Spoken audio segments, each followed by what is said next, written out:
Ahora estábamos estudiando en Juan capítulo 15 el texto sobre la vid verdadera. Y concretamente hoy vamos a centrarnos en la parte final de esta sección del capítulo 15 de Juan, que van a ser los versículos 12 al 17. Pero vamos a leer todo el pasaje desde el versículo 1 para contextualizarlo correctamente y que podamos comprenderlo de manera más clara. Pues si lo tenéis buscados, dice así: yo soy la vid verdadera y mi Padre es el labrador. Todo pámpano que en mí no lleva fruto, lo quitará, y todo aquel que lleva fruto lo limpiará para que lleve más fruto. Ya vosotros estáis limpios por la palabra que os he hablado. Permaneced en mí y yo en vosotros. Como el pámpano no puede llevar fruto por sí mismo si no permanece en la vid, así tampoco vosotros si no permanecéis en mí. Yo soy la vid, vosotros los pámpanos. El que permanece en mí y yo en él, éste lleva mucho fruto, porque separados de mí nada podéis hacer. El que en mí no permanece será echado fuera como pámpano y se secará, y los recogen, los echan en el fuego y arden. Si permanecéis en mí y mis palabras permanecen en vosotros, pedid todo lo que queráis y os será hecho. En esto es glorificado mi Padre, en que llevéis mucho fruto y seáis así mis discípulos. Como el Padre me ha amado, así también yo os he amado. Permaneced en mi amor. Si guardáis mis mandamientos, permaneceréis en mi amor, como yo he guardado los mandamientos de mi Padre y permanezco en su amor. Estas cosas os he hablado para que mi gozo esté en vosotros y vuestro gozo sea completo. Y ahora vienen los versículos en los que meditaremos hoy. Este es mi mandamiento, que os améis unos a otros como yo os he amado. Nadie tiene mayor amor que este, que uno ponga su vida por sus amigos. Vosotros sois mis amigos si hacéis lo que yo os mando. Ya no os llamaré siervos, porque el siervo no sabe lo que hace su señor, pero os he llamado amigos, porque todas las cosas que oí de mi Padre os las he dado a conocer. No me elegisteis vosotros a mí, sino que yo os elegí a vosotros y os he puesto para que vayáis y llevéis fruto y vuestro fruto permanezca. Para que todo lo que pidáis al Padre en mi nombre, Él os lo dé. Esto os mando, que os améis unos a otros. Benjamín ha hecho referencia a saludaos unos a otros, pues aquí tenemos amaos unos a otros. ¿Quién puede romper nuestra soledad? ¿O quién puede mitigar nuestros momentos de dolor? ¿O quién puede acompañarte cuando estás alegre para que puedas disfrutar de esos momentos de una manera plena, de una manera intensa? ¿Quién puede escuchar tus preocupaciones y tus anhelos? ¿O puede aconsejarte? ¿Qué respuesta daríamos a esta pregunta? Pues quien está en disposición de poder hacer esto es aquella persona que es amiga nuestra, un amigo. Un amigo es el que nos acompaña, el que camina a nuestro lado, el que es nuestro confidente, el que nos apoya y nos estimula, el que nos alegra también nuestro corazón cuando estamos tristes, el que complementa de alguna manera nuestra vida. Un amigo de verdad, un amigo verdadero, ¿verdad? Es lo que esto puede suponer. La verdad es que tener amigos es una gran bendición del Señor. Tener un amigo es algo muy valioso y que deberíamos saber cuidar. La amistad es un vínculo que se establece entre dos personas que está basado fundamentalmente en el amor. ¿Recordáis aquel versículo de Proverbios 17 que dice: que en todo tiempo ama el amigo, porque realmente sin amor no puede haber amistad. Tenemos que reconocer que desgraciadamente los amigos de verdad, son pocos y son difíciles de encontrar. Pero la buena noticia que encontramos en este pasaje es que hay alguien que nos ofrece una amistad verdadera, una amistad de calidad, en el más amplio e intenso sentido de la palabra. Una amistad basada en un amor como nadie más que puede llegar a amar. Esa es la amistad de Jesús. En este pasaje que hemos leído, Jesús considera a sus discípulos como sus amigos. ¿Lo habéis captado? No hay muchos pasajes en la palabra del Señor donde Jesús, donde Dios se presente como un amigo. No sé cuál sea tu visión de Dios. Y no sé si has llegado a contemplar esta opción. Supongo que los que somos del Señor seguro que la tenemos presente y que la hemos contemplado y la tenemos presente, ¿verdad? La Biblia nos presenta a Dios revelándose de diferentes maneras y todas ellas son complementarias y debemos entenderlas de manera armónica para poder entender y comprender y conocer a Dios. Por ejemplo, a Dios le podrías ver como el juez que juzgará a toda la humanidad, porque así nos lo presenta la palabra del Señor. Pero también le puedes ver como un padre amoroso que cuida de sus hijos o un pastor que alimenta o que protege a sus ovejas. En este caso concreto le vemos como un amigo. Y digo que es necesario que tengamos una visión correcta acerca de Dios, una visión que integre todos estos elementos, porque Dios puede ser nuestro amigo, pero lo que no va a ser es nuestro amiguete. ¿Entendéis? A Dios le debemos reverencia. Tenemos que tener temor de Dios, no miedo. Miedo pueda tener el que tenga simplemente la idea de juez y no haya confiado en su sacrificio en la cruz. Pero si vienes a Él, nunca debes de tener miedo, pero sí temor, respeto. Tiene que haber un temor reverencial acerca de Dios. Dios no es nuestro colega, nunca puede llegar a ser nuestro colega, ¿verdad? Así que es importante que tengamos esta idea integrada acerca de Dios. Ahora, ¿quiénes son amigos de Jesús? ¿Todos somos amigos de Jesús?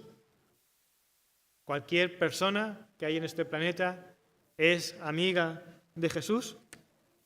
En este pasaje se establecen ciertas condiciones para llegar a ser amigo de Jesús o para llegar a ser amigo de Jesús. Vamos a comenzar por el versículo 14. Y allí, ¿qué encontramos? Dice Jesús allí: vosotros sois mis amigos si hacéis lo que yo os mando. Primera condición: vosotros sois mis amigos si hacéis lo que yo os mando.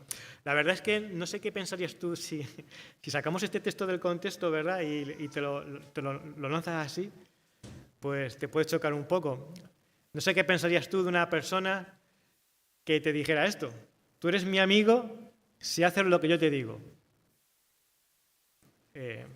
Nos puede chocar un poco, ¿verdad? Pero este pasaje está integrado dentro de todo un contexto en el que nos está hablando acerca de la obediencia. Y estamos hablando de Dios, no de un amigo, un colega en este mundo, ¿verdad? Esta respuesta conecta directamente con todo este pasaje que hemos leído desde el versículo 1, donde Jesús se presenta como la vid verdadera y a sus discípulos como ramas, sarmientos de dicha vid. Jesús aclara que separados de la vid, separados del tronco de la planta, nada pueden hacer. No hay posibilidad de llevar fruto. Ahora bien, si un sarmiento está conectado, está unido a la vid, ese sarmiento crecerá, se desarrollará, echará hojas, como veis que pasa en primavera, y cuando va avanzando el verano, pues echa fruto, echa las uvas, y cuando llega el mes de septiembre se pueden recoger porque ya están maduras. De eso entendemos un poco aquí en Valdepeñas, ¿verdad? Pues un sarmiento que está separado, que está cortado, y lo dejan en el suelo, ¿verdad? Pues de ninguna manera puede llevar fruto. Por ello Jesús les insta a permanecer en Él como la clave para llevar una vida que honre a Dios y que esté sujeta a su voluntad, una vida fructuosa, una vida que dé fruto para el Señor. La permanencia en Cristo, esto lo estuvimos viendo en la anterior ocasión, se convierte así en la esencia de ser un verdadero creyente. Jesús aclara que los sarmientos que no dan fruto son cortados y se eliminan, ¿verdad?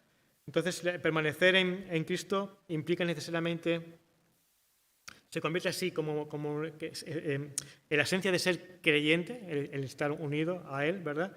Y se manifiesta por un estilo de vida que es el fruto que el Señor busca en nosotros. Un estilo de vida que viene por una transformación interior. ¿Os recordáis cómo el apóstol Pablo habla del fruto del Espíritu Santo? Amor, gozo, paz, paciencia. Si esas cualidades, si ese fruto del Espíritu se da en nuestra vida, la va a transformar y eso va a tener una consecuencia, y es nuestra manera de vivir, nuestra forma de obrar, nuestra forma de actuar para con los demás va a estar directamente relacionada con lo que está pasando en tu interior. Así que estar conectado a Cristo es recibir la savia que viene de la planta, que es Él, es lo que nos proporciona ese estilo de vida que agrada a Él. Así que, hermanos, permanecer en Cristo necesariamente implica obediencia a sus mandamientos. Si en nosotros hay rebelión, si nosotros estamos desobedeciendo al Señor y lo estamos haciendo de manera consciente, ¿verdad? Porque todos pecamos y a veces no nos damos cuenta de cosas que hacemos, pero si en nosotros hay realmente lo que es una rebelión porque estamos pecando, haciendo lo contrario que dice el Señor, pues no hay fruto en tu vida que glorifica al Señor. También es consecuencia de que los frutos del Espíritu tampoco se están dando en tu vida y por eso actúas de una manera totalmente incorrecta. La obediencia es un ingrediente fundamental si estás conectado al Señor, si estás unido a la planta. ¿Es esto una cuestión difícil? Es una cuestión por la que tienes que trabajar, pero es difícil, imposible obedecer al Señor en las demandas que Él nos pide. Pues pienso que no es excesivamente difícil. ¿Por qué? Porque la capacidad de poder dar fruto es una consecuencia directa de estar unido a Él, de estar permaneciendo en Él. No puedes dejar de dar fruto si estás unido a Cristo. Y lo que valida tu confesión de fe es el fruto que se está dando en tu vida. Hablamos acerca de permanecer en Cristo como estar aferrado a Él, cogidos a Él, en tener una íntima comunión diaria con el Señor, en confiarle nuestras cargas, nuestros sueños, nuestros proyectos, en entregarle el control de nuestra vida y someternos a su señorío. Así lo llegamos a definir en la ocasión anterior. Por tanto, al llegar a este versículo 14, donde Jesús dice, vosotros sois mis amigos y hacéis lo que yo os mando, podemos concluir que la permanencia en Cristo es la que nos otorga el privilegio de llegar a ser amigos de Dios. Si tú no estás en Cristo, no puedes ser amigo de Dios. Si tú no estás en Cristo, no puedes obedecer y vivir bajo la voluntad de Dios. Cuando estás en Cristo, tienes la capacidad de poder obedecer sus mandamientos y los cumplirás. porque el Señor ha puesto un corazón nuevo en ti y te da la capacidad para poder hacerlo. Así que tiene sentido lo que el Señor dice, conecta con lo que ya ha estado diciendo antes. Si realmente permanecemos en Cristo, daremos fruto y seremos amigos de Jesús. Llegaremos a ser sus amigos. Podremos disfrutar, todos aquellos que estamos en Cristo, podemos disfrutar de una relación de amistad con Dios a través de la persona de Jesús. Esto es un privilegio que nos ha sido otorgado.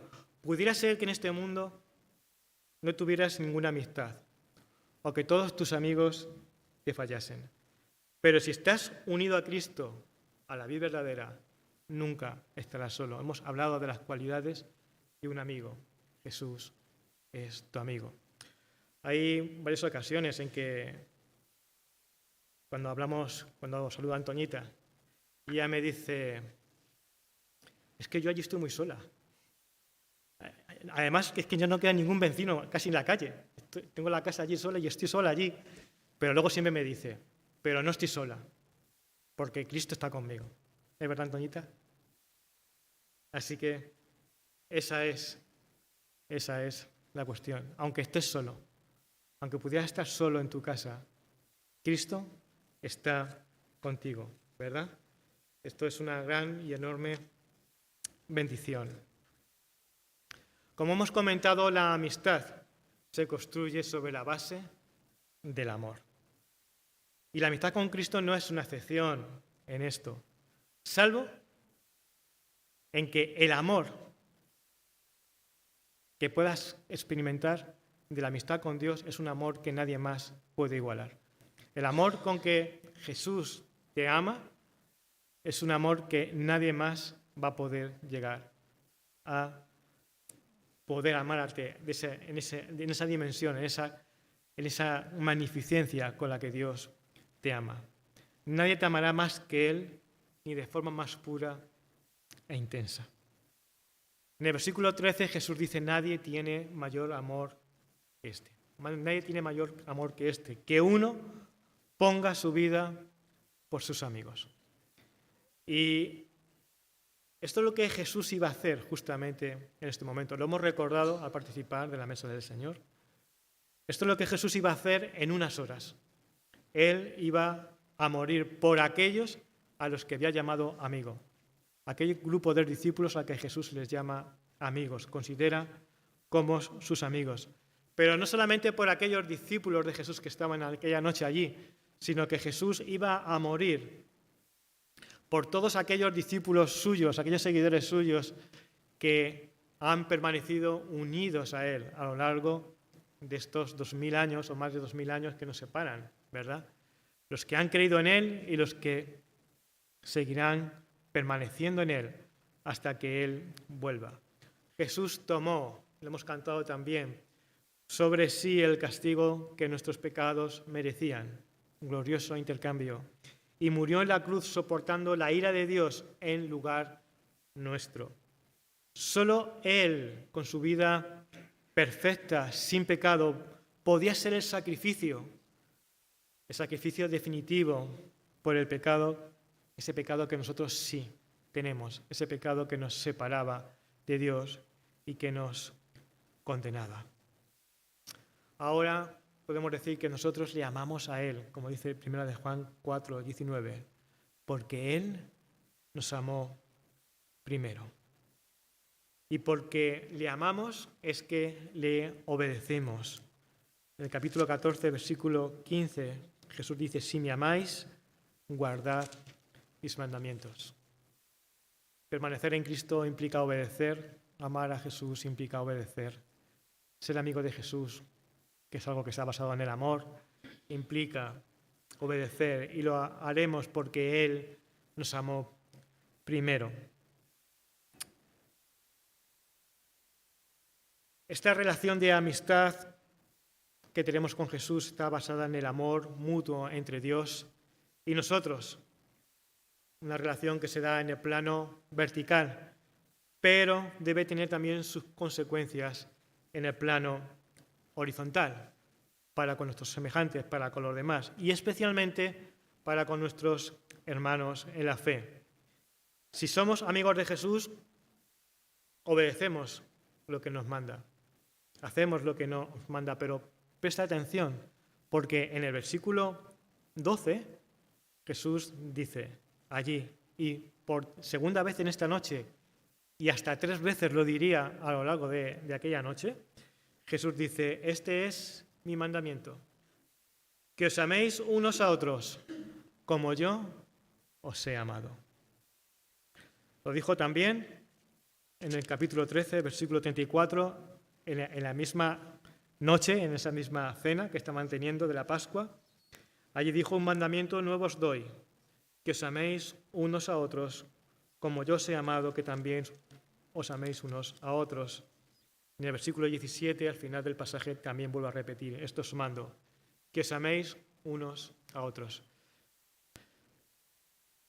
5 veces nos ha dicho Benjamín que aparece saludados unos a otros. No sé cuántas veces aparece amados unos a otros, pero aquí aparecen 3. Así que si el Señor tenía interés en que nos saludáramos, también tiene interés y mucho, y es un mandamiento del Señor, en que nos amemos unos a otros. Tenemos que prestar mucha atención a este mandamiento. Un amor que se debe dar entre los hermanos y no un amor de cualquier manera, sino un amor conforme al amor con que Él nos ha amado. Bueno, la verdad es que esto es un poco fuerte, ¿no? Y creo que es imposible, ¿no?, que podríamos amar con esa perfección y capacidad con la que Él nos ha amado. En el versículo 9 Jesús dice, como el Padre me ha amado, así también yo os he amado. Difícilmente nosotros podríamos amar o amarnos unos a otros entre nosotros con esa intensidad de amor, pero la idea sería imitar su ejemplo y amar de una manera sacrificial. Amar no es tan solo un sentimiento. Amar no es, mira qué bien me cae esta persona, tengo feeling con ella, ¿verdad? No es solamente eso está bien, es un ingrediente que puede estar bien, ¿verdad?, dentro del amor, pero el amor es más que un sentimiento. Amor es estar dispuesto a estar por la otra persona, en este caso, por el hermano en la fe. Es estar dispuesto a ayudarle, a dedicarle tiempo, a escucharle, a estar pendiente de sus necesidades, a acompañarle en el camino, en lo que él pueda necesitar. Cuando digo que es un amor sacrificial es que a Jesús le costó. Bueno, a él le costó su propia vida. Y evidentemente nada podemos hacer por los demás si no nos cuesta. Si tienes que dedicar tiempo, tendrás que sacarlo de algún sitio. Si tienes que a lo mejor prestarle dinero, pues tendrás que rascarte el bolsillo. ¿Entendéis? Ahí el amor es acción y la acción requiere invertir recursos que tienen que salir, que no tenemos que quitar de otras cosas, pero el Señor nos pide que nos amemos y que estemos dispuestos aún. ¿A qué límite? Pues fijaos, el límite es a donde tú quieras llegar. Puedes llegar al límite de entregar tu propia vida por los hermanos. Nadie tiene mayor amor que este, que uno entregue su vida por sus amigos, dijo Jesús, ¿verdad? No hay mayor amor que este. Pues hasta ese límite tenemos que estar dispuestos a llegar. Efesios 5:2 dice, y andad en amor, como también Cristo nos amó y se entregó a sí mismo por nosotros, ofrenda y sacrificio a Dios en olor fragante. Así que, hermanos, este andar en amor que el apóstol Pablo dice aquí, estamos relacionados con lo que estamos diciendo. Y si te dice amar en amor como Cristo nos amó y se entregó, que se despojó de todo, ¿verdad? Él bajó desde los cielos y se despojó de toda su gloria, ¿verdad? No solamente es que murió en la cruz, que vivió una vida entera humildemente, ¿verdad?, para traernos salvación. Pues nosotros igualmente tenemos que estar dispuestos a ir mucho más allá, y mostrar amor auténtico hacia nuestros hermanos, hacia nuestro prójimo. Pero especialmente aquí en este pasaje se está refiriendo a los hermanos. Yo me preguntaba, cuando pensaba en esto, ¿cuántos amigos tenemos en la congregación? Y creo yo, hermanos, que no debería ser demasiado complicado. Sé que tener amigos de verdad es difícil, pero no debería de ser muy complicado para nosotros que nuestros hermanos en la fe pudieran llegar a ser amigos de verdad.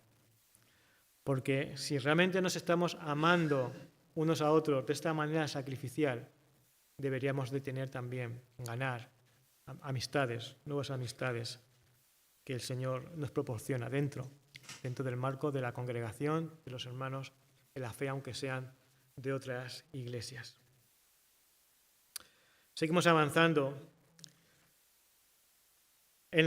La amistad también implica otros elementos, aparte del amor, que digamos que es el elemento fundamental, pero cuando hay amistad, también compartimos otras cosas, como por ejemplo, compartimos un conocimiento mutuo entre las partes.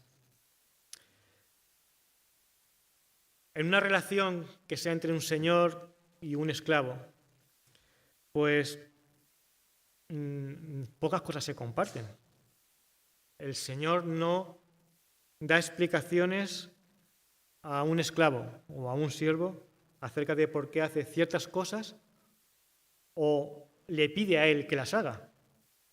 El Señor no comparte con el esclavo. Pensemos en los tiempos de Jesús, un esclavo en los tiempos de Jesús. No comparte sus planes y proyectos de futuro. El siervo simplemente es un medio para conseguir los fines que se ha propuesto. Bueno, esto a lo mejor se parece un poco a un trabajador en una empresa, aunque no es un esclavo. Que te pueden decir, haz esto, hazlo aquello, pero no te dan explicaciones. Simplemente obedece y haz. Y no te explican por qué, ¿no? Porque el jefe no es tu amigo, obviamente. Fijaos en el versículo 15. Dice, ya no os llamaré siervos, porque el siervo no sabe lo que hace su señor, pero os he llamado amigos, porque todas las cosas que oí de mi Padre os las he dado a conocer. Sabemos que Dios es el creador de todo cuanto existe y que nosotros simplemente somos criaturas suyas. No tendría por qué darnos más explicaciones. Sabemos que Jesús, exaltado por el Padre, es el Señor. Hemos cantado también una canción, creo que Jesucristo es el Señor. Filipenses 2, 9, 11, ahí lo dice. Toda lengua proclamará que Jesucristo es el Señor, porque Dios Padre la ha elevado hasta lo sumo y la ha puesto en el lugar de honor. Y Él es el Señor, por experiencia. Y hermano, la verdad es que ser un siervo, cuando Benjamín ha orado, ha dicho que su siervo iba a predicar su palabra. Se estaría refiriendo a mí, en este caso. Es un honor ser siervo del Señor. Yo quiero ser un siervo del Señor, un siervo para su gloria. Hay una canción que dice así. El apóstol Pablo, Pedro, Santiago o Juan utilizaron ese término para referirse a sí mismo en los encabezamientos de sus cartas, ¿verdad? Como un reflejo de su dedicación y su dependencia total de su Señor. Para mí no es ofensivo ser un siervo del Señor. Pero qué maravilla. Nuestra relación con Jesús va mucho más allá. Va mucho más allá de una relación servil para transformarse en una relación de amistad. ¿Por qué? Porque nos ama, pero también porque Él ha compartido todas las cosas que ha oído del Padre con nosotros. Ya nos llamaré siervos porque el siervo no sabe lo que hace su Señor, pero os he llamado amigos porque todas las cosas que oí de mi Padre os las he dado a conocer. Un poquito más adelante, capítulo 17, versículo 6, dice, he manifestado tu nombre a los hombres que del mundo me diste. Tuyos eran y me los diste, y han guardado tu palabra, y ahora han conocido que todas las cosas que me has dado proceden de ti, porque las palabras que me diste les he dado, y ellos las recibieron, y han conocido verdaderamente que salí de ti, y han creído que tú me enviaste.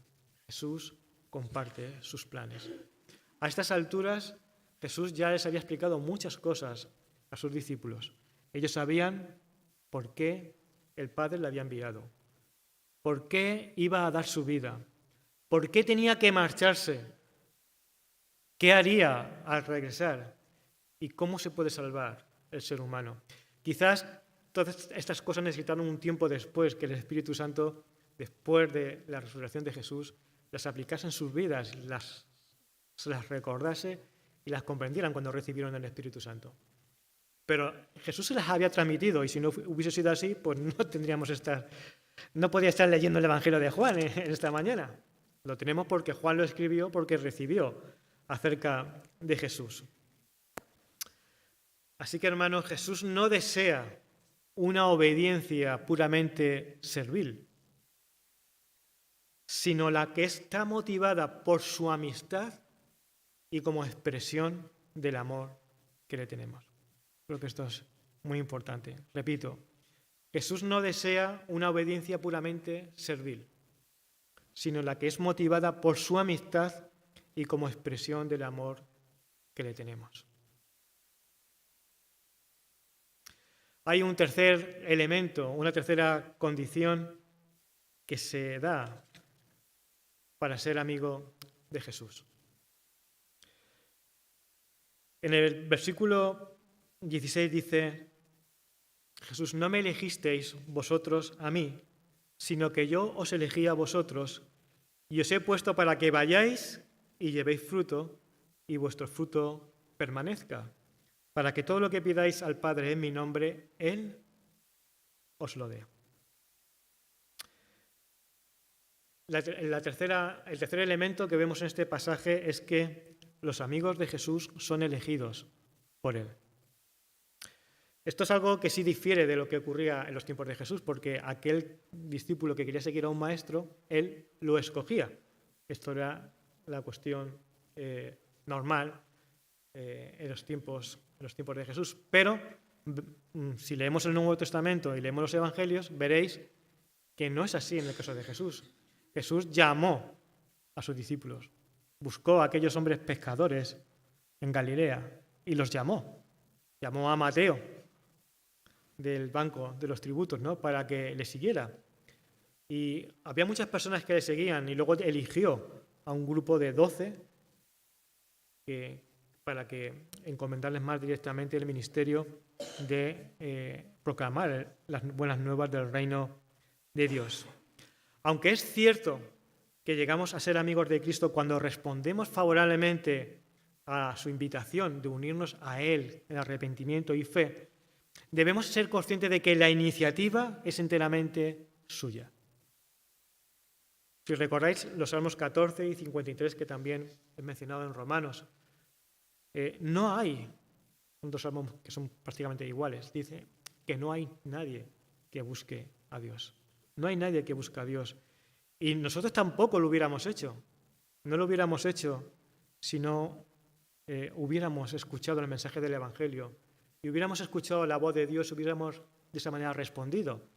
Fue necesario que nos llegase el mensaje y que Él nos llamara para poder responder favorablemente a su invitación de seguirles. Él pensó en nosotros y nos llamó. No lo hizo por nada distintivo que hubiese en nosotros mejor que en los demás, sino simplemente porque nos amó, nos escogió en Él antes de la fundación del mundo. Así lo dice Efesios 1:4. Primera de Juan 4:10 dice, en esto consiste el amor. No en que nosotros hayamos amado a Dios, sino en que Él nos amó a nosotros y envió a su Hijo en propiciación por nuestros pecados. Él tomó la iniciativa. Quizás a lo mejor puede ser una idea que te puede incomodar un poco. Yo muchas veces he pensado sobre esto. No lo puedo entender. ni lo puedo comprender en toda su dimensión. El día que llegue a estar en la presencia del Señor, le preguntaré o nos lo aclarará, ¿verdad? Pero solamente hay una cosa que puedo hacer: mostrar gratitud. Sé que soy especial para el Señor. Somos especiales para el Señor si hemos llegado a ser amigos suyos. Él pensó en nosotros antes de que se constituyera el mundo. ¿Qué puedo decir ante eso? Es lo que dice la palabra de Dios. Y esto, aunque yo no lo pueda entender, el Señor pensó en mí. Bendito sea su nombre por ello. Además, esta lección tiene un propósito. Dice que yo os elegí a vosotros y os he puesto para que vayáis y llevéis fruto y vuestro fruto permanezca. Un fruto permanente. Tal como hemos hecho ya referencia a lo largo de esta predicación, el fruto es la consecuencia inevitable de estar unido a la vid que es Cristo. Pero es al mismo tiempo también el propósito por el cual Dios nos escogió para estar unidos a Él. No sabemos muy bien si en el pasaje, cuando habla de fruto, se está refiriendo a lo que ya hemos hecho referencia, como ese fruto que hay en tu vida, fruto del Espíritu, fruto que se manifiesta en un estilo de vida que agrada al Señor, o se está refiriendo a un fruto de poder llevar otras almas al Señor. Yo creo que ambas cosas están muy íntimamente ligadas y que una cosa es consecuencia de la otra. No podremos dar fruto de poder llevar a otras personas a Cristo si yo no estoy lleno de Cristo, si yo no estoy lleno del Espíritu Santo. Si los frutos del Espíritu Santo no se dan en mi vida, no puedo llegar a llevar a otras personas a Cristo. Pero qué hermoso es que podamos llevar a otras personas y que demos un fruto de vida eterna, un fruto por la eternidad, un fruto que permanezca. El Señor quiere ver y desea ver en nuestras vidas unas vidas que le honren, que impacten a este mundo al ver nuestras buenas obras, ¿verdad? Que puedan glorificar a Dios, como dice en Mateo en el Sermón del Monte, al ver nuestras buenas obras. Dios quiere ver en nosotros ese amor incondicional de amarnos unos a otros. De amarnos unos a otros en la medida, ese amor sacrificial en la medida que Cristo nos amó. Pues de esta manera es como el mundo va a conocer que realmente somos discípulos de Cristo y van a creer en Él. En Juan 13:35, Jesús dice: en esto conocerán todos que sois mis discípulos, si tenéis amor los unos por los otros. No nos podrán identificar como discípulos de Jesús si no tenemos amor unos para con los otros.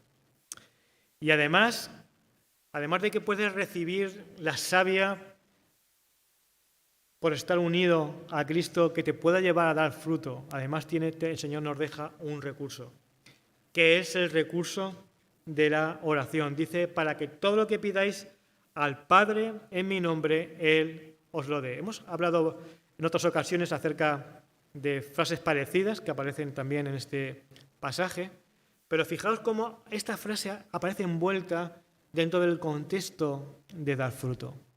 Entonces, hermanos, no hay motivo para el que no pudiéramos darlo, porque lo que pidamos para que podamos dar fruto, para que el reino de Dios pueda avanzar, el Señor está dispuesto a dárnoslo si realmente nos lo pide. Hay que pedirlo en oración. El Señor ha dejado el recurso de la oración. Hay que pedirlo individualmente, a solas en nuestra casa, pero también como iglesia. Recordad que los jueves tenemos un culto que se llama culto de oración. Al menos ese tiempo lo pasamos cada semana juntos de manera comunitaria. Y es importante, muy importante, que si disponemos del tiempo para poder hacerlo, vengamos y nos reunamos y oremos juntos, porque necesitamos de los recursos del Señor para hacer crecer su obra, para que podamos crecer en primer lugar nosotros individualmente.